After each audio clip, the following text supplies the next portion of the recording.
दोस्तों, एक बार से फिर से स्वागत है आपका स्पीच स्टडी क्लासेस में। दोस्तों, आज हम लोग इसमें जानने वाले हैं कक्षा 10 के प्रश्नावली एक के बारे में। इसका जो पार्ट ये 3 है, ये पार्ट 2 हमने 2 प्ले लिस्ट में पढ़ा है, आप जाके वहाँ से चेक कर सकते हैं। इसमें हम लोग क्वेश्चन नंबर 11 से इसको कवर करने वाले हैं। तो आइए देखते हैं क्वेश्चन नंबर 11 क्या बोल रहा है। तो क्वेश्चन नंबर 11 बोल रहा है कि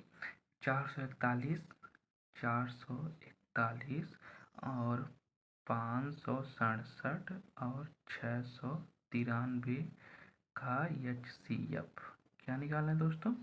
HCF किसका निकालना है? 441, 567, 693 का क्या निकालो? HCF। तो सबसे पहले हमने इसमें दो सबसे बड़ी संख्याओं को अपने मन में ले लेना है ना, यानी दो सबसे बड़ी संख्याओं को इसमें चुन लेना है। तो आप बता सकते हो कि दो बड़ी संख्याएं 567 और 693 है। तो 567 और 693 में बड़ी संख्या जो है आप लोग को पता होगा, उधर मूव कर देंगे। अब हमने पहले बताया था जो बड़ी संख्या है उससे छोटी संख्या से क्या करते हैं? भाग करते हैं। तो 693 में 567 की भाग करना है, तो भाग करेंगे तो कितनी बार जाएगा? तो एक बार जाएगा। 567 एक अन्नम कितना होगा? 567 बटा देंगे। 13 में से 7 जाएगा, बचेगा 6। 8 में से 6 जाएगा 2, फिर बचेगा 1। ठीक है। अभी तो हमारा जीरो हुआ नहीं है, तो हम दिखाएंगे अपना पहला स्टेप में इसको। फर्स्ट स्टेप में किससे एक लाइन लिख देते हैं आप लोग के लिए, यूक्लिड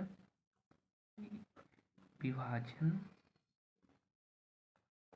यूक्लिड विभाजन प्रमेय का, यूक्लिड विभाजन प्रमेय का क्या होती है आप लोग को पता है, A = BQ प्लस R। अब ए का मान आप लोग को पता है, जिसमें हम लोग भाग किए हैं 693 इक्वल टू जिससे भाग किए वो कितना है 567 और गुणे जिससे भाग करने पर भागफल आया है 1 और शेषफल कितना बचा है 126। ये हमने तब तक करते जाना है जब तक कि हमारा शेषफल 0 के बराबर ना हो जाए। दोस्तों देखो, इसको हम इसलिए बार बार लिख रहे हैं क्योंकि एग्जामिनर जो होते हैं परीक्षा में कोई बच्चे गलती करके आते हैं कि इसको लिखते नहीं हैं। तो एग्जामिनर जो मेन पॉइंट है यही देखते हैं कि बच्चे किस विधि से सवाल को लगाया है। लगाने का तो सब लोग लगाते हैं, लेकिन कुछ बच्चे जो होते हैं इसको भूल जाते हैं, इसलिए उनको पूरा नंबर मिल नहीं पाता। तो इसलिए आप लोग के बोल रहे हैं ये लिखना बहुत ज़रूरी है, तो इसको तो लिखना मत भूलिएगा। दोस्तों अगला स्टेप देखते हैं। अब बताइए कि जो भाग देने पर शेषफल बचा है उसकी भाग हम लोग करेंगे जिससे हम लोग पहले भाग दिए थे, यानी 126 की भाग करना है 567 में। ठीक है दोस्तों, तो ये हम 4 बार ले जाते हैं। 6 चौका 24, 4 दूनी 8, 8 दो 10 और 4 एक अन्नम 4, 4 एक 5। ठीक है दोस्तों, तो बचेगा हमारा 3 6, यह हो जाएगा। अभी तो शेषफल 0 नहीं हुआ है, फिर इसको यूक्लिड विभाजन प्रमेय के रूप में दिखा दें। तो हमारा बताइए दोस्तों, भाज्य कितना था, यानी भाज्य 567 और भाज्य कितना था 126 गुणे भागफल 4 और प्लस शेषफल 0। अभी तो हमारा 0 नहीं हुआ। फिर अगला स्टेप क्या करेंगे, अब 63 की भाग करना है जिससे हमने पहले भाग दिए हैं, यानी 63 भाग्य 126। ठीक है दोस्तों, अभी हम 2 बार ले जाते हैं। 2 3 6, 6 दूनी 12। ठीक है दोस्तों, अब देखो हमारा शेषफल क्या बचा 0, यानी जैसे हमारा शेषफल 0 बचा वही हमारा क्या होना है आंसर, यानी हमारा जो शेषफल किससे डिवाइड होने पर 0 बचा 63 से, यानी हमारा आंसर कितना होगा 63। लेकिन एक मिनट और सुनना, इसमें कितनी संख्याएं दी हैं पहले देख लेते हैं। इसमें दिया था 441, 567, 693। अभी हमने 2 का बस निकला है, हमने किसका निकालना है 441 का भी निकालना है। तो दोस्तों इसमें क्या करते हैं कि जो शेषफल आया है, शेषफल जो आया है उसी से 441 में पुनः भाग कर देते हैं, यानी 441 भागे कितना कर दें 63। अब जो आएगा हमारा क्या होगा आंसर, क्योंकि ये तीन लोगों का एलसीएम साथ निकालना था, इसलिए जो शेषफल आया है जो तीसरी संख्या बची रहेगी उसमें क्या कर देंगे भाग कर देंगे। अब दोस्तों हम ले जाते हैं 7 बार लेके जाएं। देखो दोस्तों 7 बार लेके जाएंगे तो 7 त्रिका 21, 7 छक 42, 42 दो 44।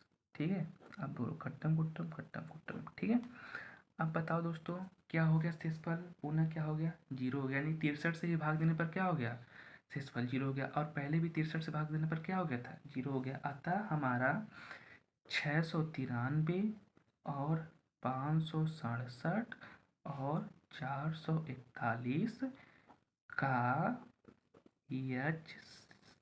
HCF 63 होगा। ठीक है दोस्तों, ये हमारा क्या हो जाएगा आंसर। हाँ, अगला क्वेश्चन देख लेते हैं। अगला क्वेश्चन क्या बोला है? अगला क्वेश्चन कह रहा है कि दर्शाइए कि कोई धनात्मक पूर्णांक का वर्ग 4Q प्लस 1 के रूप का होता है। यानी 12 क्वेश्चन बोल रहा है किसी धनात्मक पूर्णांक का वर्ग 4Q प्लस 1 के रूप का होता है। तो सबसे पहले आप लोग को बताए हैं कि धनात्मक पूर्णांक क्या मानेंगे। माना धनात्मक पूर्णांक क्या है? यक्स है। अब आप लोग जानते हैं कि यूक्लिड विभाजन प्रमेयिका से ए बराबर होता क्या है? BQ प्लस आर होता है। ठीक है दोस्तों, जहाँ ए के बारे में पता होगा, बी के बारे में पता होगा, क्यू के बारे में, आर के बारे में। ठीक है, तो हमें क्या करना है कि दर्शाना है कि इसी रूप का हमें पूर्णांक आना चाहिए ना।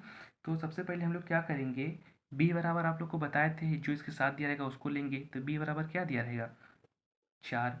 और आर का मान आप लोग को बताए थे, कोई अगर पूर्णांक पूछा है तो आर का मान 0, फिर 1, फिर 2, फिर 3। हमें कहाँ तक लेना है? 4 से कम। तो यानी 0, 1, 2 और 3। ठीक है दोस्तों, अब क्या करना है, इसमें रखेंगे।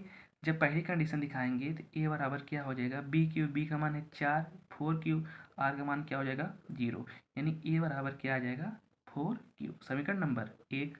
सिमिलरली इसी प्रकार ए बराबर फिर क्या होता है? BQ plus R. अभी तो ए वही रहेगा, बी का मान कितना है? 4Q और प्लस 1। तो ए बराबर हो जाएगा 4Q प्लस 1। समीकरण नंबर 2।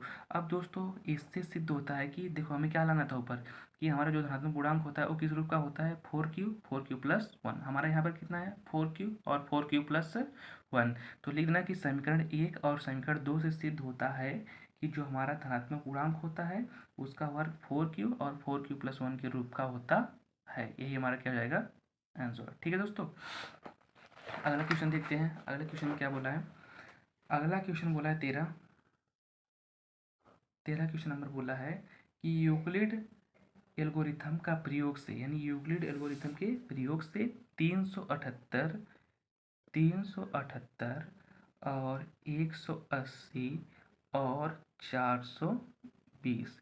ठीक है दोस्तों, यूक्लिड एल्गोरिथम के प्रयोग से 378, 180 और 420 का हमें क्या निकालना है? HCF। तो पहले आप लोग को बता चुके हैं, HCF निकालने के लिए जो दो सबसे बड़ी संख्या रहती हैं उसको ले लेते हैं। तो दो सबसे बड़ी संख्या कौन कौन सी आप लोग को देखने पता चल रहा होगा कि 378 और 420 है। एक तरीका तो ये हो गया निकालने का। लेकिन अगर आप लोग दूसरे तरीके से निकालना चाहते हो तो सिंपल सी बातें हैं। करना क्या है, आप लोग को 80, 180 से इसमें भी भाग कर दो, इसमें भी भाग कर दो। तो देखो क्या करते हैं, पहले 378 लिखा है, दूसरे तरीके से बताना इसको कि 378 में 180 से भाग कर दो, फिर 420 में फिर किससे भाग कर दो? 180 से। ठीक है दोस्तों, कितनी बार जाना है? 2 बार लेके जाना है। कितना आएगा? 360 आएगा। 180 दूना 360 पता ही है। घटा देंगे तो कितना आएगा? 8। ये कट जाएगा। अब हमें क्या करना है, फिर उसको उठा के नीचे लाना है। 180, 18, एक नाम 18, फिर हो जाएगा, ये कट जाएगा, फिर 0, फिर यहाँ 0 लिख के 0 का कर देंगे, काट लेंगे। ठीक है, अब हमें 420 में करना है। 420 में जाएगा, फिर 2 बार हो जाएगा 360, घटा देना है। घटाने पर आएगा ये 12 से 6 का 6 हो जाएगा। फिर 180 में हमने क्या करना है? भाग देना है। तो 3 बार जाएगा, 6 त्रिका 18 हो जाएगा। अब ये खत्म खत्म। तो दोस्तों पहले वाले में भाग करने पर किससे 0 हुआ है? 18 से। दूसरे वाले में किससे हुआ है? 60 से। यानी पहले वाले का HCF कितना है? 18 और दूसरे वाले कितना है? 60। अब क्या बोला है, हमने तीनों का निकालना है। अब इन दोनों जो आया है HCF, इसमें बड़ा कौन सा है? तो बड़ा इसमें क्या है? 60 है। हमने क्या करेंगे? 60 में डिवाइड करेंगे, किसकी डिवाइड करेंगे? 18 की। तो 60 भागे 18, 18 दूनी 36, 18 तियाँ 54, 3 बार जाएगा, क्या आ जाएगा? 54। बचेगा कितना? 6। अब दोस्तों कितना आ गया? 6। अब 6 में फिर भाग करेंगे किसकी? 18 की। तो 6 त्रिका 18, यानी अब क्या हो जाएगा? कट गया। ठीक है दोस्तों, तो बताओ इन दोनों HCF किससे कटे हैं? 6 से कटे हैं। डिवाइड होने पर पूरा शेषफल कितना हुआ है? 0 हुआ है। ठीक है दोस्तों, यानी अब हमारा जो होगा 378 और 180 और 420 का HCF 6 होगा। ठीक है दोस्तों, यानी 378, 180 और 420 का HCF कितना होगा? 6 होगा। ठीक है दोस्तों, अगला क्वेश्चन क्या बोल रहा है कि अगला क्वेश्चन 14 वाला, 14 कह रहा है कि यूक्लिड की विभाजन एल्गोरिथम का प्रयोग करके ऐसी बड़ी से बड़ी संख्या ज्ञात कीजिए जिसमें 398 और 436 और 542 को भाग देने पर शेषफल जो हमारा है 7, 11 और 15 बचता है। ठीक है दोस्तों, इस तरीके के सवाल में सबसे पहले हम लोग करना क्या है, जो शेषफल दिया रहेगा शेषफल उसको हम सभी संख्याओं से माइनस कर देंगे। जैसे 398 का शेषफल कितना बचा? 7, इसको हम 398 से माइनस कर देंगे, करोगे तो आएगा 391। ठीक है, दूसरा आया है 11, माइनस कर देंगे, कितना बचेगा? 11 माइनस करने पर 425। फिर आएगा यहाँ पर माइनस करेंगे 15, जब 15 माइनस करेंगे तो आएगा आपका 527। ठीक है दोस्तों, अब हमारी 3 संख्याएं मिल गई। ठीक है, अब मिलने के बाद हमारा करना क्या है, अब वही प्रोसेस पीछे वाला कर सकते हो कि पहले जो 2 बड़ी संख्या है उसको ले लेते हैं। तो 2 बड़ी संख्या कौन सी है? 425, 527 में बड़ा कौन सा है? 527। तो हमने 527 में भाग किसकी करना है? 425 की भाग करना है। तो 425 की भाग करना है, तो 425 से करने में कितना होगा? 425 घटा दे 2, 0 फिर 1, यानी आ जाएगा तुम्हारा 102 आ जाएगा। यानी आप लोग को इसको यूक्लिड विभाजन प्रमेयिका के रूप में दिखाना पड़ेगा। यानी ये आपको जरूरी है कि जो बोला है यूक्लिड, यानी उसको दिखाना पड़ेगा। यूक्लिड विभाजन प्रमेय का, यूक्लिड विभाजन प्रमेय का, तो यूक्लिड विभाजन जब प्रमेयिका से हम लोग दिखाएंगे तो आप लोग को पता है कि जो हमने भाग किया है जिसमें वो 527 है, यानी भाज्य उसको बोलते हैं।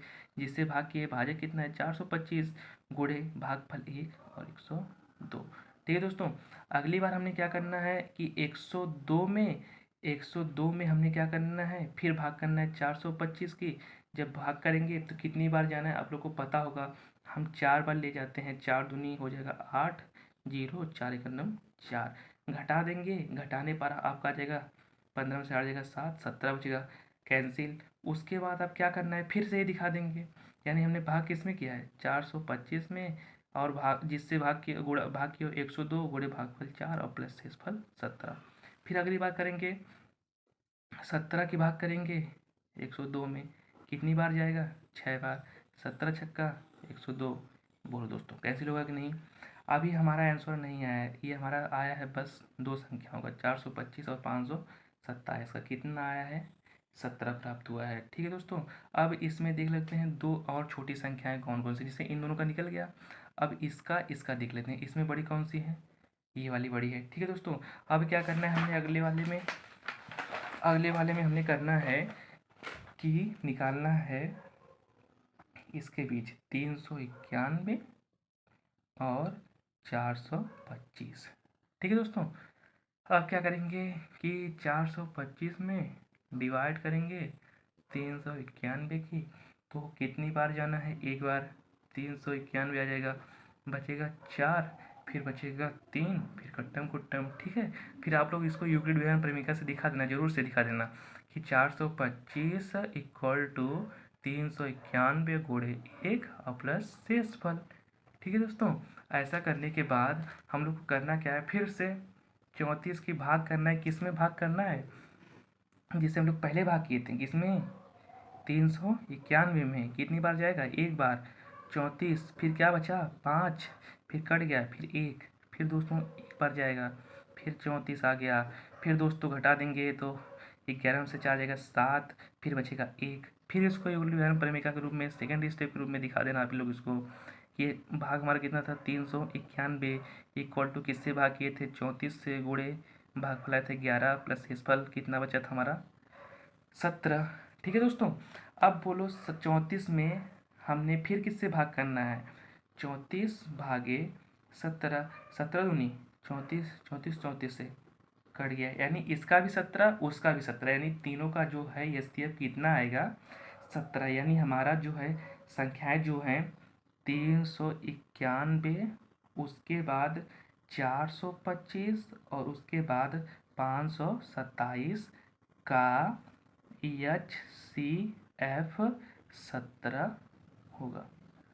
ठीक है दोस्तों, इस पार्ट की लास्ट सवाल देख लेते हैं। देखो लास्ट सवाल में क्या बोला है, क्वेश्चन नंबर 15 पढ़ लेते हैं कि यूक्लिड की विभाजन एल्गोरिथम का प्रयोग करके ऐसी बड़ी से बड़ी संख्या ज्ञात करना है जिसमें 2053 और 967 में भाग देने पर शेष फल 5 और 7 प्राप्त होते हैं। ठीक है दोस्तों, यानी जो शेषफल प्राप्त होते हैं पहले उसको हम लोग माइनस कर लेते हैं, माइनस और माइनस। ठीक है दोस्तों, माइनस करने पर ये बचेगा 2048 और ये बचेगा 960। अब ऐसा करने के बाद देखेंगे दोनों में बड़ी संख्या कौन सी है, 2048 में हमें भाग करना है, किसकी भाग करना है, 960 की। तो जब 2048 में हम लोग 960 की भाग करेंगे, कितनी बार जाना है हमने, 2 बार ले जाते हैं, तो 0, 2 छक्का 12, 2 9 18, 1 19, घटा देंगे 8 2 1, कट्टम कुट्टम। ये इसको हमने पहले यूक्लिड विभाजन प्रमेय के रूप में दिखा दें कि भाज्य बराबर क्या होता है, भाज्य यानी 2048 इक्वल टू भाजक 960 गुणे भागफल 2 और शेषफल 128। ये प्रोसेस हमने तब तक करना है जब तक शेषफल 0 न हो जाए, यानी 960 में फिर हमने भाग करना है 128 की। जब 128 की भाग करेंगे तो ये आप ले सकते हैं इसको 7 बार, 7 8 56, 7 दूनी 14, 14 5 19 और 7 1 9, 7 हासिल 1 8।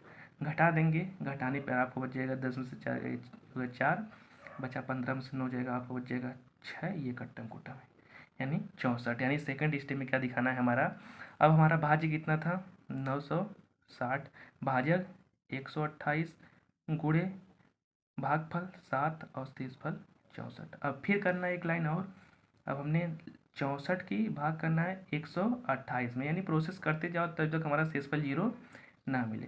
तो 64 दूना 128, अब बोलो कट गया, यानी किससे डिवाइड होने पर ये कटा है, 64 से भाग देने पर ये पूरी तरह क्या हो गया, कैंसिल। यानी हमारा जो है 2048 और 967 का HCF 64 होगा। हमने 64 क्यों ले रहे हैं दोस्तों, क्योंकि जिससे डिवाइड होने पर वो पूरी तरीके से कट जाता है, वही हमारा क्या होगा, आंसर होगा। यानी किससे डिवाइड होने पर कटा पूरी तरीके से 64 से, तो हमारा आंसर कितना होगा, 64 होगा। दोस्तों वीडियो पसंद आई तो वीडियो को एक लाइक कर देना, अगर चैनल पर नए हो दोस्तों तो चैनल को सब्सक्राइब कर देना। मिलते हैं नेक्स्ट वीडियो में, तब तक के लिए बहुत बहुत धन्यवाद।